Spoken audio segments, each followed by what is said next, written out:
Okay, let's do it to it. What a game. So the West Coast is definitely where we're seeing the goals. The East Coast is where we're seeing. It feels like it's more hitting, and yet in the first period of this game, Colorado threw a lot of hits, which also means they were chasing the puck, but they were making San Jose pay every time they touched the puck. The end result tonight is not one that Colorado fans are going to be happy with. For San Jose fans, they get home ice back. Now, of course, for game four, the pressure is completely 100% on the Avalanche. And we'll see how that turns out for them. But early in the game, the Avalanche have a great chance, and Martin Jones saves it. Now, that's noteworthy because games 3 and 4 of round 1, Jones struggled. Not here. So apparently, whatever it is that besieges Martin Jones in the playoffs only happens against Vegas. So didn't happen tonight against Colorado. San Jose with the win.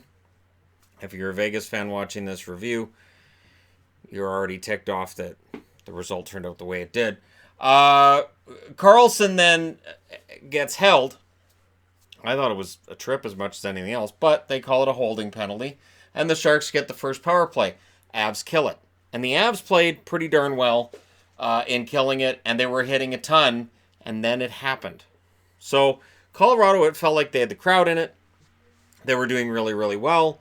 Scoreless tie, they're hitting everything. They weren't leading in shots, but it felt like they were doing quite well. And then Couture scores from Meyer and Nyquist, and that makes it 1-0. But that's okay until Timo Meyer with an absolutely beautiful goal that I doubt Grubauer knows how it went in until he sees the replay. Goes right off the bar and then right in behind that padding at the base of the net. Yeah. Initially, it was called as it's off the post, and then as the Sharks are celebrating, he's like, "Oh, it's a goal." Okay, so it's a goal.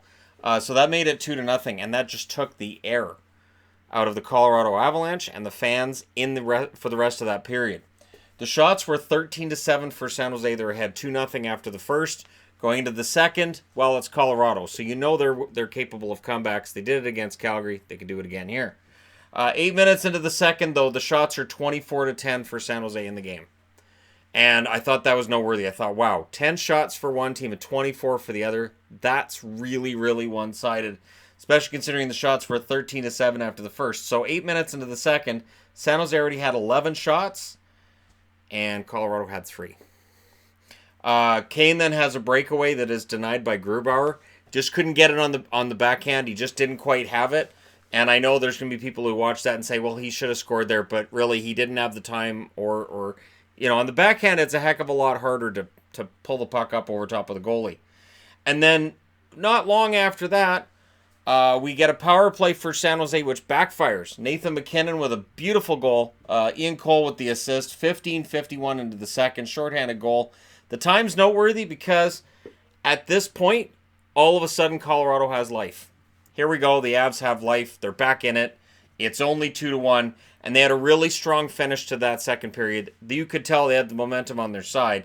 And they had the Sharks on their heels. Even though the shots were 14-8 in that period. But after the 8-minute mark of the second period, San Jose only had 3 more shots. So definitely, while San Jose shows up as the whole period being the team in control, 14-8 in the shots, a lot of that was early. Colorado weathers that and then gets the goal to come out winning that period 1-0.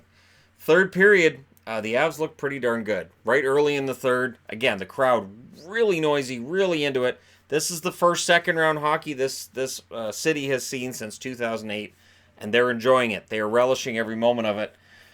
And then the Sharks get a too many men on the ice penalty. And you're looking at that and going, all right, here we go. And it was just careless. It's one of those things where if the puck wasn't right there, they probably get away with it.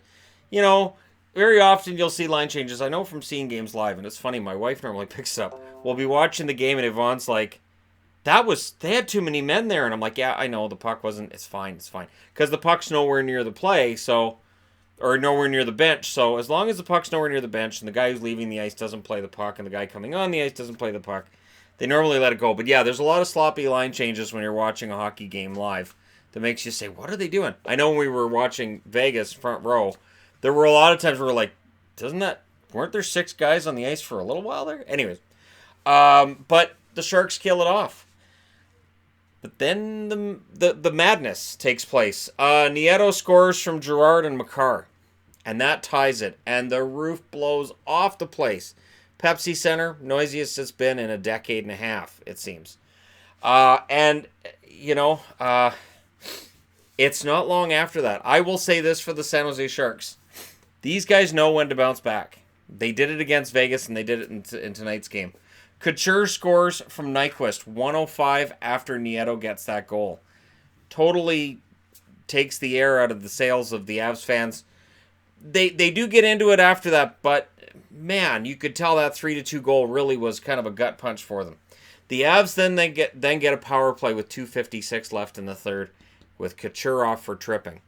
And I will say this, Jared Bednar doesn't pull the goalie at the start of the power play, and I kind of thought he should have.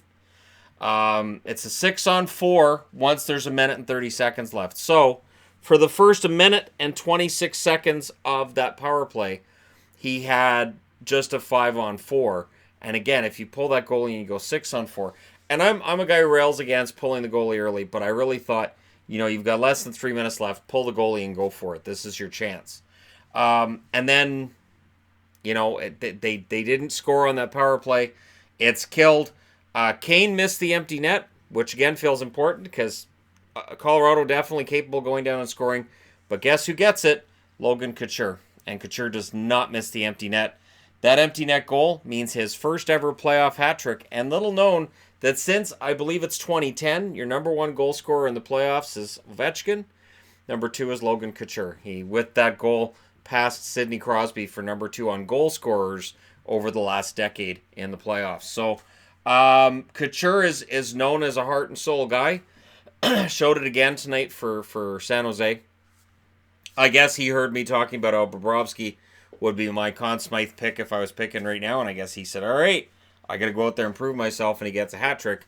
Touche, Mr. Couture. His heart, he leaves it all on the ice, usually his teeth, and tonight, his heart was out there as well. Colorado outshot them 11-5 in that third period. Colorado played very, very well. Nothing to hang their heads about in this one, but they lose 4-2, so they're likely not going to be overly happy with the result, even though they played very well. Jones, 25 saves on 27 shots. Again, this guy continues to exercise his demons of a couple of weeks past. And he's now had 6 really solid games in a row. Grubauer, 27 saves and 30 shots. And when we talk about Jones, it's worthy of note that he didn't have a great regular season either. So really, he is playing the best hockey he's played all year at the perfect time to do so. Grubauer, I thought, played well. I think the difference between round 1 and round 2, Grubauer was really stealing games in that first round. He just hasn't in this round. Now, whether it's because San Jose is taking better shots than Calgary or it's just puck luck, that's up to you guys to decide. I just report on this. But it's definitely a series that is in favor of San Jose at this point, because now Colorado has to win 3 out of 4, just like Boston has to win 3 out of 4 against Columbus. I thought of it while I was uploading. I'm like, wait a minute. Boston already has to win 3 out of 4 because they're down 2-1, so they can't lose. Yeah. So, anyways, So Colorado now has to win 3 out of 4 against San Jose. It's not unheard of. It's definitely something that Colorado could do, but San Jose's got themselves in an excellent position coming out of tonight. So, I can't say enough good things about Makar right now. I want to just throw out there, Cale Makar, for a rookie, for a kid, is playing some fantastic hockey. He does make mistakes here and there, but man, he is a dynamo offensively. And if he had played the whole season in the NHL, I think we would have some debate about him for rookie of the year as well. But anyways, he went the college route, and that probably was best for him.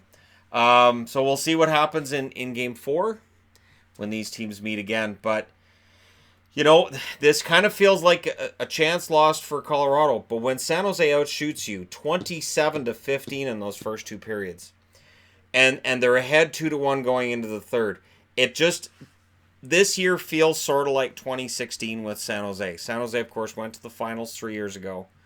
They got beaten in the finals by Pittsburgh.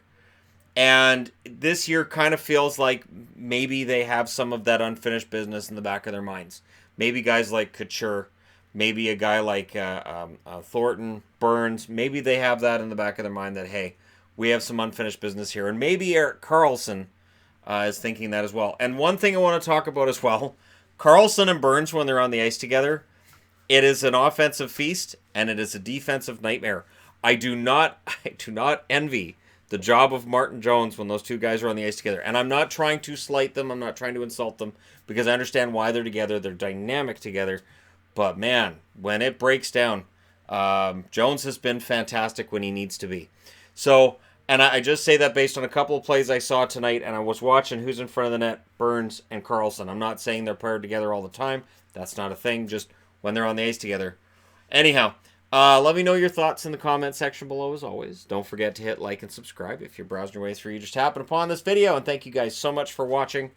I love the playoffs, even though I have been unhappy that the Boston Bruins lost earlier tonight.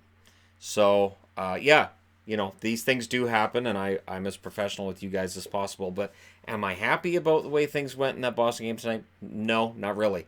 But I have a job to do, and I have to do that for you fine people, and I have no problem doing it and no complaints. Thank you for all your support, and I'll talk to you again soon.